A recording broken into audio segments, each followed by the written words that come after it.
Hey everyone, hope you're all having a good week and enjoying heading back into normal life again. Over this past week I decided to have a look at some strange or mind-boggling ideas in the Bible, and I want to share a little bit about that. So in the Bible, it's understood that God's time is different from ours. And in Peter chapter 3 verses 8 it says this: "With the Lord a day is like 1,000 years, and 1,000 years is like a day."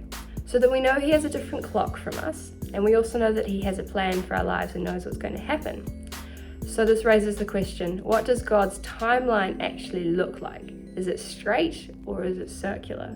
And how does that affect our lives and all of humanity? The second thing I noticed was that it's quite often that the stories in the Bible are really extreme and sometimes quite unrelatable for us.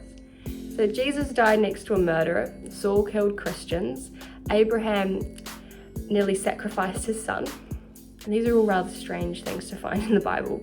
And when first reading about these kinds of things, they can seem quite unrelatable, but after thinking about it, you can take them in the complete opposite way, and you can learn a lot about how God's love is unconditional. So what do these two ideas have in common? Well, they both link back to this idea of the unconditional love of God, and just how unconditional the unconditional love of God is. It's subject to nothing. It's not subject to where we are in life. It's not subject to being perfect or sinless. It's not subject to sometimes being afraid or anxious.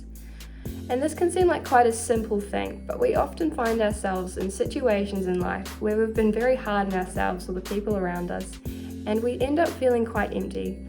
So remembering this and living by it is something that can provide extreme levels of comfort. So this week I challenge you to have a think about some of the strange and big ideas in the Bible and see where they take you. Kia kaha and enjoy the rest of your week.